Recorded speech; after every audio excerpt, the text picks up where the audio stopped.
ഫർളായ എല്ലാ ഇബാദത്തും ഇസ്ലാം സംഘടിതമായി മാത്രമേ നടത്താൻ അനുവദിക്കുന്നുള്ളൂ. പ്രിയമുള്ളവരെ,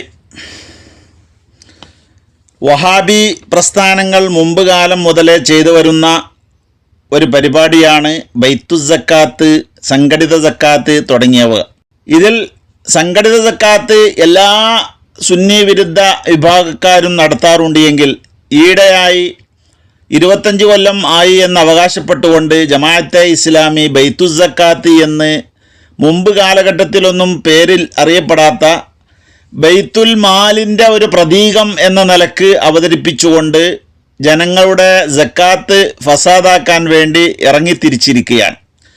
25 കൊല്ലമായി അവർ പ്രവർത്തിക്കുന്നു എന്ന് അവകാശപ്പെടുന്നു. അത് ഗുണം പിടിക്കാത്തതിനാലും ജനങ്ങളുടെ മനസ്സുകളിൽ അള്ളിപ്പിടിക്കാത്തതിനാലും പാണക്കാട് തങ്ങന്മാരെ ഇറക്കി അതിന് പ്രചാരം നേടാനുള്ള കുത്സിത ശ്രമത്തിലാണ് ഇപ്പോൾ അവരുള്ളത്.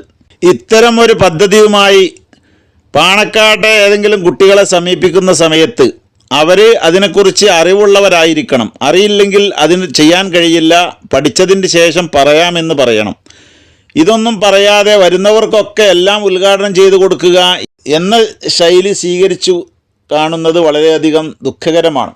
ഇവിടെ ബൈത്തുസ് സക്കാത്ത് എന്ന് ജമാഅത്തെ ഇസ്ലാമി ആരംഭിച്ച ഈ പരിപാടി ഇപ്പോൾ ചില ഫൗണ്ടേഷനുകളും മറ്റുമൊക്കെ നടപ്പിലാക്കുന്നു എന്നാണ് കഴിഞ്ഞ ദിവസം തെക്കൻ കേരളത്തിലെ വഹാബിസം ഉള്ളിൽ പേറി നടക്കുന്ന പുറത്ത് കുറച്ച് സുന്നി ആശയങ്ങൾ പ്രകടിപ്പിച്ച് വാള് പരിപാടി നിലനിർത്താൻ വേണ്ടി ശ്രമിക്കുന്ന ഒരു കാസിമി മൗലവി ഉണ്ടല്ലോ, അദ്ദേഹത്തിൻ്റെ ഒരു ബൈത്തുസ് സക്കാത്തിലെ ആശംസാ പ്രസംഗമാണ് ഈ വീഡിയോക്ക് ആധാരം. മുമ്പ് ഒരു മഹല്ലിൽ ജോലി ചെയ്യുകയും അവിടെ സുന്നത്ത് ജമാഅത്തിനെതിരായ നീക്കങ്ങൾ നടത്തിയപ്പോൾ ആ കമ്മിറ്റി പിരിച്ചുവിടുകയും പിന്നെ അദ്ദേഹത്തിന് ഇഷ്ടമുള്ള രീതിയിൽ നീങ്ങാൻ പറ്റുന്ന ഒരു മഹല്ലിൽ അദ്ദേഹം ജോലി ഏറ്റു എന്നൊക്കെ അറിയാൻ കഴിഞ്ഞിരുന്നു.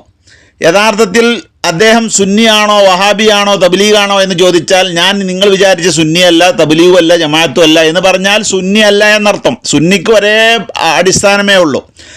യഥാർത്ഥത്തിൽ സുന്നി വേഷവും ചില കാര്യങ്ങളിൽ സുന്നികളുടെ കാര്യങ്ങൾ അംഗീകരിക്കും, ഉള്ളിൽ വഹാബിസം തവസ്സുൽ ഇസ്തിഗാസ ഒന്നും പാടില്ല എന്നൊക്കെ പറയുന്ന ആ മനോഭാവത്തോടെ ജീവിക്കുന്ന ഒരാളാണ്. പക്ഷേ പലരും തെറ്റിദ്ധരിച്ച് അദ്ദേഹത്തിൻ്റെ വാഗ്വലിസത്തിൻ്റെ ആ രസം കൊണ്ട് പല ആളുകളും അദ്ദേഹത്തെ അനുകൂലിച്ചു കൊണ്ടിരിക്കുന്നതായിട്ടാണ് അറിയുന്നത്. എന്നാൽ കാര്യങ്ങൾ തിരിച്ചറിഞ്ഞ് ഇദ്ദേഹം പേറുന്നത് 90% വഹാബിസമാണ് എന്നും സുന്നത്ത് ജമാഅത്തിൻ്റെ എതിരായ ആശയങ്ങളാണ് അദ്ദേഹം പ്രതിനിധാനം ചെയ്യുന്നത് എന്നും അതിൻ്റെ ഓരോ കാര്യങ്ങളാണ് പുറത്തേക്ക് വരുന്നതെന്നും മനസ്സിലാക്കാൻ ജനങ്ങൾ വൈകിയിരിക്കുന്നു എന്നാണ് മനസ്സിലാക്കാൻ കഴിയുന്നത്. ചുരുക്കി പറഞ്ഞാൽ അദ്ദേഹം ഒന്നുമല്ല, ഒരു സങ്കരവർഗ ആദർശവാദിയാണ് എന്ന് പറയാവുന്നതാണ്.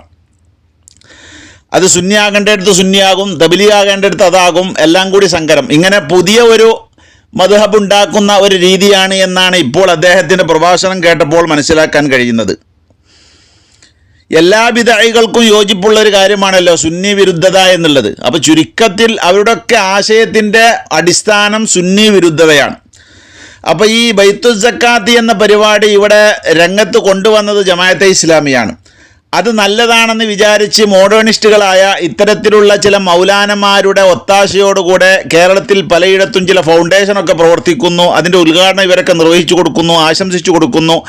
എന്നതുകൊണ്ട് മുഅ്മിനീങ്ങളുടെ സക്കാത്ത് എന്ന് പറയുന്ന ഇസ്ലാമിലെ ഒരു നിർബന്ധമായ ബാധ്യത നിർവഹിക്കേണ്ട രീതിയിൽ നിർവഹിക്കാൻ കഴിയാതെ ജനങ്ങളെ മസ്തിഷ്ക പ്രക്ഷാളനം ചെയ്ത് ഇതാണ് ശരിയായ രീതി എന്ന് അതിൻ്റെ ശാസ്ത്രീയ വശങ്ങളൊക്കെ അവതരിപ്പിച്ചുകൊണ്ട് നിസ്കാരത്തിനെയും നോമ്പിനെയൊക്കെ കുറേ ആൾക്കാർ തകർത്തതുപോലെ സക്കാത്തിലേക്കും കടന്നു കയറി ജനങ്ങൾ ചെയ്യുന്ന ഇസ്ലാമിൻ്റെ ഓരോ കർമ്മവും ബാത്തിലാക്കണമെന്ന വാശിയോടെ നീങ്ങുന്ന നൂതനവാദികളും അവർക്ക് ഒത്താശ ചെയ്യുന്നവരും ഈ രീതിയിലും പ്രവർത്തിച്ചു കൊണ്ടിരിക്കുന്നു എന്നത് നാം തിരിച്ചറിയേണ്ടിയിരിക്കുന്നു.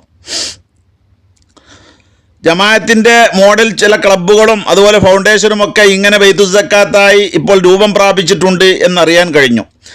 ഈ പ്രഭാഷണത്തിൽ അദ്ദേഹം പറയുന്നത് സംഘടിതമായുള്ള ഇസ്ലാമിൻ്റെ ഫർളായ ഒരു കാര്യം സംഘടിതമായേ ചെയ്യാൻ പറ്റുള്ളൂ എന്നാണ് അദ്ദേഹം പറയുന്നത്. അതിന് അദ്ദേഹം കുറച്ച് ഗവേഷണങ്ങൾ നടത്തിയിട്ട് പുതിയ ഒരു മദ്ഹബ് ഉണ്ടാക്കുന്നത് പോലെയാണ് പറയുന്നത്. ഇസ്ലാമിലെ എല്ലാ കാര്യങ്ങളും എടുത്ത് പരിശോധിച്ച് നോക്കിയോളൂ. നിസ്കാരം സംഘടിതമാണ്, നോമ്പ് സംഘടിതമാണ്, ഹജ്ജ് സംഘടിതമാണ്, ഫർളായ ഹജ്ജ്. അതുപോലെ ഫറലായ ഏതൊക്കെ ഉണ്ടോ അതൊക്കെ സംഘടിതമാണ്. ഫറലായ കാര്യം സംഘടിതമായേ പറ്റൂ എന്നതിലേക്കാണ് അദ്ദേഹത്തിൻ്റെ ഗവേഷണം ചെന്നെത്തുന്നത്. ബൈത്തു സക്കാത്ത് പോലെയുള്ള സംഘടിത സക്കാത്ത് സംരംഭങ്ങൾ സാമൂഹികമായി നിർവഹിക്കാൻ പാടില്ല എന്നാണ് പലരും എതിർത്തുകൊണ്ടിരിക്കുന്നത്, പറഞ്ഞുകൊണ്ടിരിക്കുന്നത് എന്ന് ദീനിൻ്റെ ശരിയായ വിധികൾ പറയുന്ന പണ്ഡിതന്മാർക്കെതിരെ ആക്രോശിച്ചുകൊണ്ടാണ് അദ്ദേഹം പ്രസംഗത്തിൽ അരങ്ങേറിയിട്ടുള്ളത്. എല്ലാവരും ഇപ്പൊ പൊതുവായ സാമൂഹികമായി സക്കാത്ത് നിർവഹിക്കേണ്ടതുണ്ടോ എന്നുള്ള കാര്യത്തിൽ പലരും തർക്കത്തിലാണ്. മുസ്ലിം ലോകത്ത് ഇന്നേ വരെയും അങ്ങനെ ഒരു തർക്കം പരിഗണിക്കപ്പെട്ട രീതിയിൽ ഉണ്ടായിട്ടില്ല ലോകതലത്തിൽ. ഇവിടെ കുറച്ച് ആളുകൾ ചേർന്നുകൊണ്ട് സക്കാത്ത് കമ്മിറ്റിയും സംഘടിത സക്കാത്തും നിർവഹിക്കുന്നു എന്നല്ലാതെ നിയമപരമായി അംഗീകരിക്കപ്പെട്ട മുസ്ലിം രാജ്യത്തെ ഇമാമിന് മാത്രമേ ഇങ്ങനെ സക്കാത്ത് ശേഖരിച്ച് വിതരണത്തിന് അധികാരമുള്ളൂ എന്നത് വളരെ വ്യക്തമായി അറിയപ്പെട്ട ഒരു കാര്യമാണത്. സംഘടിതമായിട്ടാണ് വിതരണം ചെയ്യേണ്ടത് എന്നതിനാണ് പുതിയ തെളിവ് വേണ്ടത്. അഭിപ്രായ വ്യത്യാസം ഉണ്ടാകാൻ പാടില്ലാത്തൊരു കാര്യമാണത് എന്ന് വളരെ കൃത്യമായി നമുക്ക് ബോധ്യപ്പെട്ടാൽ ഇതിൽ സംശയമൊന്നും ഉണ്ടാവില്ല. കാസിമിക്കും അതുപോലെ ഏതാനും നവീനവാദികൾക്കും ബോധ്യപ്പെട്ടതുപോലെ മുസ്ലിം ലോകത്തിന് ബോധ്യപ്പെടുന്നില്ല. അതുകൊണ്ടാണ് ആ സംഘടിത സക്കാത്തിലേക്ക് മുസ്ലിം ലോകം പോകാത്തത്. അതോടൊപ്പം തന്നെ ഇന്നമ സദഖാത്തുൽ ഫുഖറ, വീടായാലും ഏതു വസ്തുവായാലും വകയായാലും സക്കാത്തിന്റെ പങ്ക് പൂർണ്ണമായും അവൻ അധീനപ്പെടുത്തി കൊടുക്കണം, പൂർണ്ണാധികാരത്തോടുകൂടി കൊടുക്കണമെന്നാണ് കർമ്മശാസ്ത്രജ്ഞന്മാരുടെ ഇമാമിങ്ങളുടെ നിലപാട്. സക്കാത്തായിട്ട് ആ കമ്മിറ്റി തന്നെ വീടുണ്ടാക്കി കൊടുക്കണമെന്ന് ഒരു കർമ്മശാസ്ത്രത്തിലും പറഞ്ഞതായി അറിവില്ല. അതേസമയം സാമ്പത്തികമായി ശേഷിയില്ലാത്ത ഫക്കീർ, മിസ്കീൻ എന്നീ പരിഗണനയിൽപ്പെട്ട ഈ സമുദായത്തിൽപ്പെട്ട ആളുകൾക്ക് കൊടുക്കേണ്ടത് എന്താണ് എന്ന് മഹാനായ പൊന്നാനിയിൽ ജീവിച്ച ബഹുമാനപ്പെട്ട മഖദൂം ശൈഖ് റളിയല്ലാഹു അൻഹു തൻ്റെ ഫത്ഹുൽ മുഈനിൽ രേഖപ്പെടുത്തുന്നു. ഫയുഅ്താ കുല്ലു മിൻഹുമ, ഫക്കീർ മിസ്കീന്മാരിൽ നിന്ന് ഓരോരുത്തർക്കും നൽകപ്പെടണം. ഇൻ തഅവദ തിജാറത്തൻ, അയാൾ കച്ചവടം പതിവാക്കിയ ആളാണ് എങ്കിൽ റസമാലിൻ, മൂലധനത്തിന്, യക്ഫീഹി റിബുഹു, ആ മൂലധനം കൊണ്ട് ചെയ്യുന്ന ബിസിനസ്സിൻ്റെ ലാഭം മതിയാകും അദ്ദേഹത്തിനിക്ക് ജീവിക്കാൻ, വാലിബൻ സാധാരണഗതിയിൽ അതാണ് നൽകേണ്ടത്. ഔ ഹിർഫത്തൻ, അല്ലെങ്കിൽ അദ്ദേഹത്തിനിക്ക് ജോലി ചെയ്യാൻ അറിയാം, ഓട്ടോറിക്ഷ ഓട്ടാൻ അറിയാം, അല്ലെങ്കിൽ വിറക് കൊത്താൻ അറിയാം. അങ്ങനത്തെ ആളുകൾക്കൊക്കെ അതിൻ്റെ ആയുധമാകുന്ന, അതിൻ്റെ യന്ത്രമാകുന്ന ഓട്ടോറിക്ഷ, അതുപോലെ മഴു തുടങ്ങിയ സാധനങ്ങളാണ് നൽകേണ്ടത്. ഇങ്ങനെ പറഞ്ഞ കൂട്ടത്തിൽ വീട് ഉണ്ടാക്കി കമ്മിറ്റി കൊടുക്കണം എന്ന് എവിടെയും കേട്ടിട്ടില്ല. ഏതായാലും കൊടുക്കേണ്ടത് അവർക്ക് പൂർണ്ണമായി ഉടമയാക്കി കൊടുക്കുക വേണ്ടത്. ഇനി കമ്മിറ്റിയും കൂടി അവകാശമുണ്ട്, നമ്മൾ സാധനം തന്നില്ലേ നമ്മളെ ഹൽക്കയിലേക്ക് വരണം എന്ന് ക്ഷണിക്കാനൊന്നും ഒരു നിർവാഹവും വേറെ കാണുന്നുമില്ല. ഈ കൊടുക്കൽ തന്നെ ശരിയായിട്ടില്ല. ഇനി അതിൻ്റെ പേരിൽ ഇങ്ങനെ ഒരു നിബന്ധനയും കൂടി വെക്കാനും യാതൊരു മാർഗവുമില്ല എന്നർത്ഥം. ഇനി പൂർണ്ണമായും ആ ഫക്കീർ മിസ്കീന്മാർക്ക് ഇത് വിട്ടുകൊടുക്കുന്നില്ല എങ്കിൽ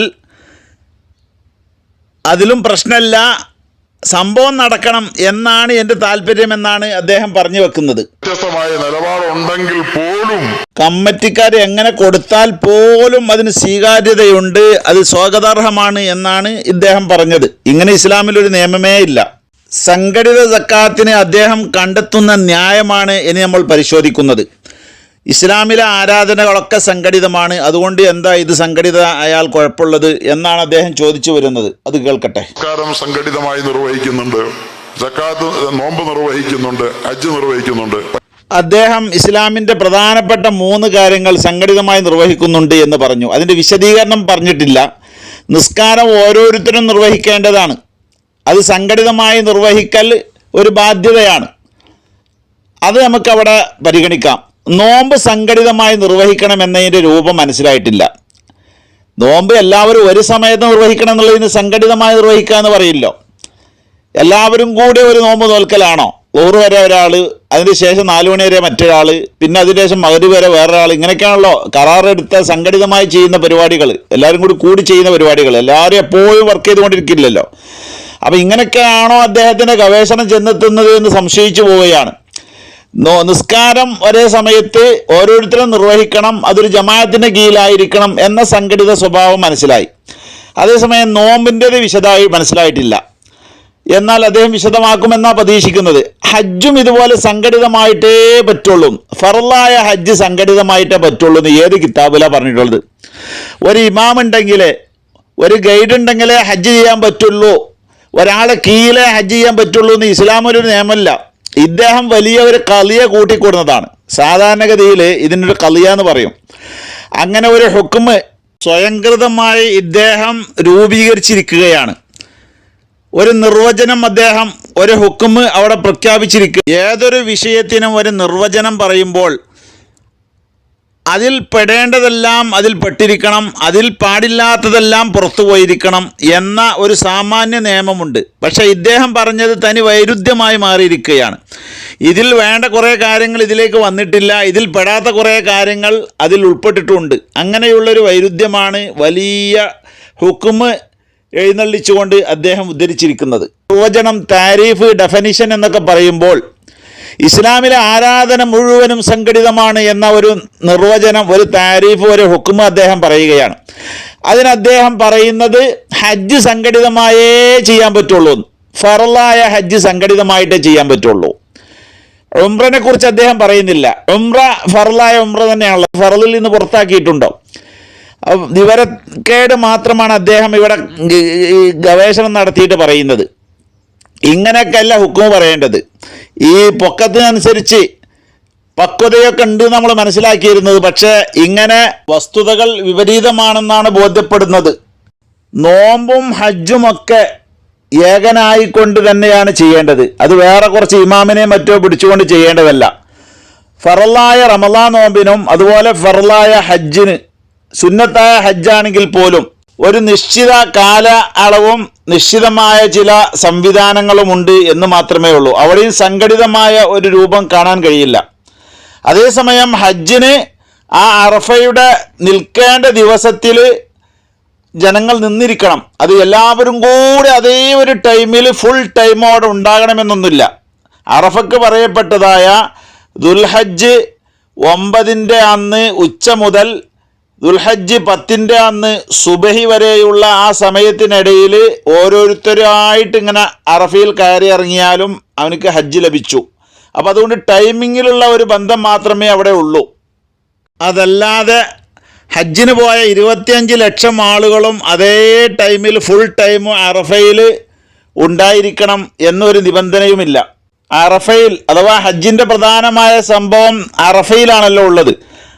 ആ അറഫയിൽ തന്നെ അതിന് നിശ്ചയിക്കപ്പെട്ട നിശ്ചിത മണിക്കൂറുകൾ മുഴുവനും ഈ എല്ലാ ആളുകളും അവിടെ ഒരുമിച്ച് കൂടണമെന്ന ഒരു നിയമവുമില്ല. ഒരുമിച്ച് കൂടലല്ല അവിടുത്തെ പ്രശ്നം. ആ സമയത്തിനിടയിൽ അവിടെ കയറി ഇറങ്ങലാണ്. അത് ഒന്നിച്ചാവണമെന്ന ഒരു നിബന്ധനയുമില്ല. ടൈമിൻ്റെ ഏകതയെ സംഘടിതമാണ് എന്ന് ദുർവ്യാഖ്യാനം നൽകുന്നത് അനുചിതമായ സംഗതിയാണ്. മറ്റൊരു കാര്യം വളരെ കൃത്യമായി ഞാൻ പറഞ്ഞേക്കാം. സക്കാത്ത് സംഘടിതമായി തന്നെ നിർവഹിക്കുന്ന ഏറ്റവും തെളിവ് നമസ്കാരം സുന്നത്ത് സംഘടിതമല്ല.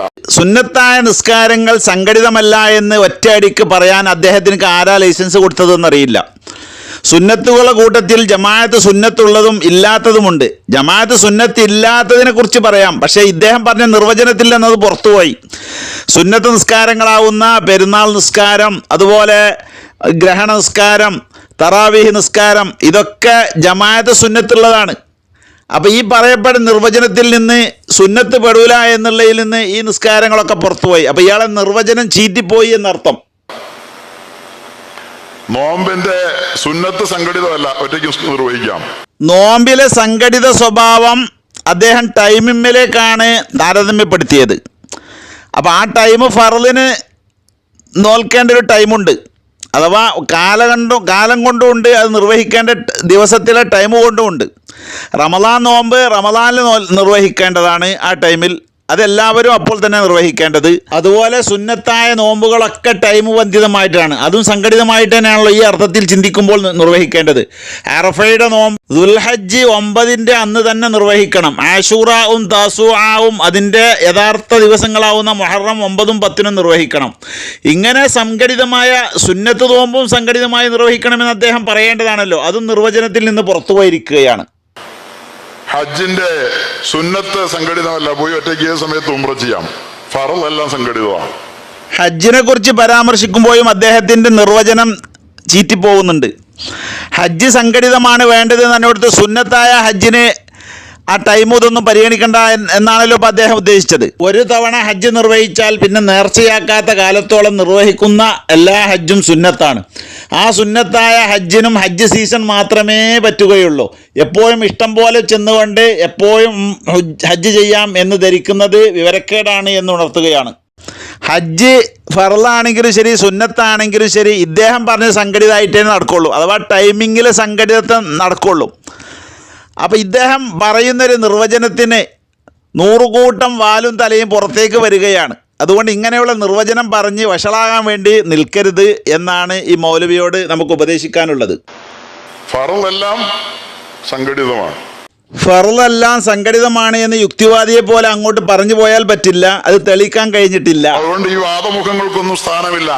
അതുകൊണ്ടാണ് ഇവിടെ സംഘടിത സക്കാത്ത് അനാവശ്യമാണെന്ന് പോലും പറയുന്ന ചില ആളുകൾ നമുക്കിടയിലുണ്ട്, പണ്ഡിതന്മാരുണ്ട്. അതിനെല്ലാം ആ അഭിപ്രായങ്ങളൊക്കെ നിലനിൽക്കുമ്പോഴും ഇത്തരം സംരംഭങ്ങൾ പ്രോത്സാഹിപ്പിക്കപ്പെടേണ്ടതാണ്. സംഘടിത സക്കാത്ത് യോജിച്ചതല്ല എന്നും അത് നിരുത്സാഹപ്പെടുത്തേണ്ടതാണ് എന്നും പറയുന്ന പണ്ഡിതന്മാരുണ്ട്. അതുണ്ടാകുമ്പോഴും ഇത് പ്രോത്സാഹിപ്പിക്കപ്പെടേണ്ടതാണ് എന്ന വൈരുദ്ധ്യാധിഷ്ഠിത ഭൗതികവാദമാണ് ഇദ്ദേഹം ഉന്നയിച്ചിരിക്കുന്നത്.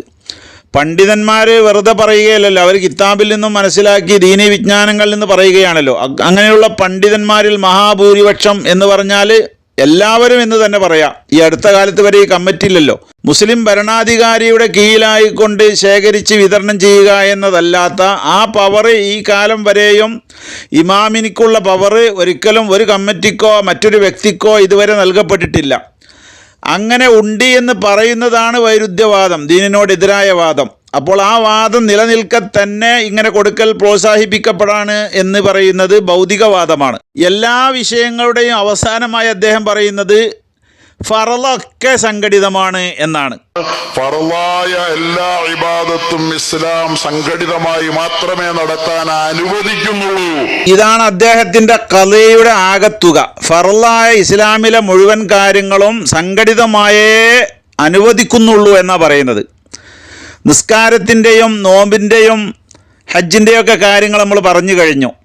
എന്നാൽ ഇസ്ലാമിലേക്ക് ഒരാൾക്ക് പ്രവേശനം കിട്ടണമെങ്കിൽ ഷഹാദത്ത് കലിമ വേണം. അതിന് എത്ര മീറ്റിംഗ് കൂടണം, എത്ര സംഘം ഉണ്ടാകണം, ഏതൊക്കെ സംഘത്തിൻ്റെ കൂടെ നിന്നാണ്ട് ഷഹാദത്ത് കലിമ ഇല്ലാലാണ് ഇസ്ലാം അംഗീകരിക്കുക? ഈ ഫർളിന് അദ്ദേഹം വിട്ടുപോയോ? ഇങ്ങനെ വിവരദോഷം പറയുമ്പോൾ അതിൻ്റെ മുന്നും പിന്നും ചിന്തിക്കണം. പണ്ഡിതന്മാർ വീക്ഷിക്കുന്നുണ്ട് എന്നത് ഓർക്കണം. സംഘടിത സക്കാത്തിനെക്കുറിച്ചും ബൈത്തു സക്കാത്തിനെക്കുറിച്ചുമൊക്കെ ഈ കാസിമി ഇപ്പോൾ നൽകിയിരിക്കുന്ന ഈ ഫത്വ ഇത് പുതിയൊരു വഹി പോലെയാണ്.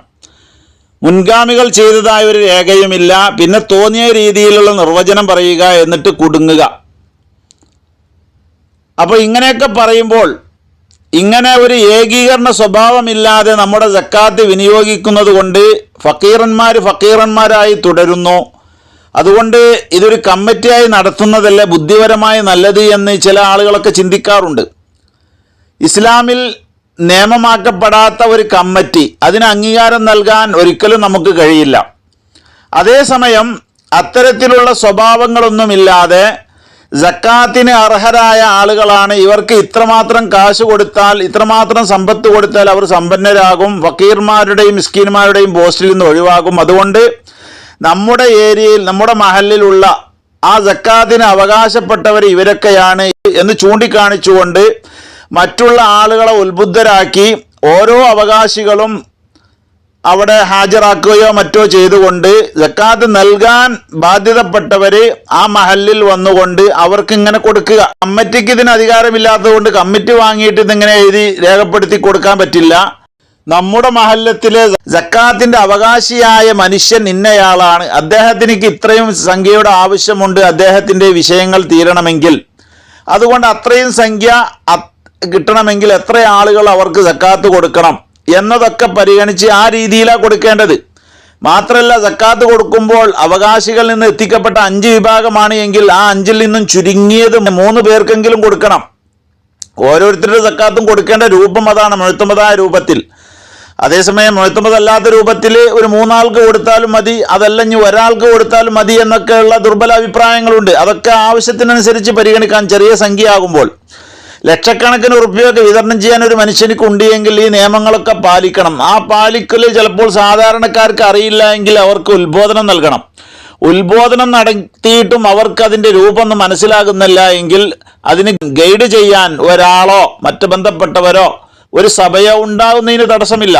പക്ഷെ ഇവിടുത്തെ ഈ കമ്മിറ്റി നടത്തുന്നത് അതൊന്നുമല്ല. എല്ലാം അങ്ങോട്ട് വാങ്ങുക, എന്നിട്ട് ഓരോരുത്തർക്കും ഇങ്ങനെ പറയപ്പെട്ടതല്ലാത്ത സ്കോളർഷിപ്പിന്, മറ്റേ സാധനത്തിന്, മറ്റേ വകുപ്പിന് എന്നൊക്കെ പറഞ്ഞ് പലതിനുമായി പല കാലത്തായി ചിലവാക്കുന്നു. സക്കാത്ത് നിർബന്ധമായാൽ പിന്നെ താമസിക്കാൻ പറ്റൂല. സക്കാത്ത് നിർബന്ധമായ സംഖ്യ അവിടെ ബാങ്കിലിട്ട് വെക്കാനോ അടുത്ത കൊല്ലത്തേക്ക് വരവ് ചെലവിൽ എഴുതാനോ പറ്റില്ല. അതിൻ്റെ പലിശ വാങ്ങാൻ പറ്റില്ല. കമ്മിറ്റികൾ ചെയ്യുന്ന ഇതൊക്കെയാണ് എന്ന് പലയിടത്തും തെളിഞ്ഞതാണ്. കമ്മിറ്റി നടത്തുമ്പോൾ അതൊക്കെ ഉണ്ടാകും. അതേസമയം ജനങ്ങളെ ഉത്ബുദ്ധരാക്കാൻ വേണ്ടി ഒരു മേൽനോട്ട ഗൈഡ് ഉണ്ടാകുന്നതും സക്കാത്തിൻ്റെ അവകാശിയാണ് ഇദ്ദേഹം എന്ന് പരിചയപ്പെടുത്തുന്നതും ആ അവകാശിക്ക് ഓരോ സമ്പന്നരും സക്കാത്ത് നിർബന്ധമായവരൊക്കെ മുന്നോട്ട് വന്ന് കൊടുക്കുകയും ചെയ്യുന്ന അവസ്ഥ ഉണ്ടായാൽ ഈ പ്രശ്നങ്ങൾ പരിഹരിക്കും. അതിനല്ലേ കമ്മിറ്റി എന്ന് പറഞ്ഞാൽ. കമ്മിറ്റി ഉണ്ടാക്കാൻ ഇസ്ലാമിൽ അനുമതിയില്ല. അപ്പോൾ കമ്മിറ്റി നടത്താൻ പറ്റുന്ന രീതിയിലുള്ള ചില മേൽനോട്ടങ്ങൾ ചില ഗൈഡുകൾക്ക് നടത്താം. എന്നിട്ട് അത് സ്വന്തം സ്വീകരിക്കാതെ, കമ്മിറ്റി സ്വീകരിക്കാതെ അവകാശികൾക്ക് നേരിട്ട് കൊടുക്കാൻ വേണ്ടിയുള്ള ഒരു മാർഗരീതി ആവിഷ്കരിക്കുക. ഇത് മാത്രമേ ചെയ്യാൻ കഴിയുകയുള്ളൂ. അത് ചെയ്യുക. ഇസ്ലാമിക ഭരണം ഇല്ലാത്തടത്തും ഇമാം ഇല്ലാത്തടത്തും ഇങ്ങനെ ചെയ്തെങ്കിലേ സക്കാത്ത് വീടുകയുള്ളൂ. അല്ലാതെ പുതിയ ഫത്വ വന്നിട്ട് പുതിയ വഹിയും പുതിയ നതീജയും പുതിയ കളയുമായിക്കൊണ്ട് പണ്ഡിത വേഷത്തിൽ വന്ന് ഇങ്ങനെയുള്ള ഗീർവാണം അടിക്കൽ സമൂഹത്തിൽ ഫിത്ന വീണ്ടും വർദ്ധിപ്പിക്കുകയുള്ളൂ എന്ന് അത്തരക്കാരെ ഉണർത്തുകയാണ്. അള്ളാഹു നമ്മുടെ അമലുകളൊക്കെ ഇസ്ലാം എങ്ങനെയാണോ ശാസിച്ചിട്ടുള്ളത് അതുപോലെ ചെയ്യാനുള്ള തൗഫീക്ക് നൽകുമാറാവട്ടെ. ആ തൗഫീക്കിനനുസരിച്ച് പണ്ഡിതന്മാർ ഉപദേശിക്കുമ്പോൾ ആ ഉപദേശം സ്വീകരിക്കുവാനും, അല്ല മറ്റുള്ളവർ പറഞ്ഞതാണ് ശരിയെന്ന് വിചാരിച്ച് സ്വന്തം അമലുകൾ ബാത്തിലാക്കി പരാജയപ്പെട്ട് ആഖിറത്തിൽ വരുന്നതിനെ തൊട്ട് അള്ളാഹു കാക്കുകയും ചെയ്യട്ടെ എന്ന് മാത്രമാണ് ഇത് സംബന്ധമായി ഉണർത്താനുള്ളത്. അള്ളാഹു എല്ലാ ഖൈറാത്തിനും നമുക്ക് തൗഫീക്ക് നൽകട്ടെ. വാഖിറു ദഅവാനാ അൽഹംദുലില്ലാഹി റബ്ബിൽ ആലമീൻ.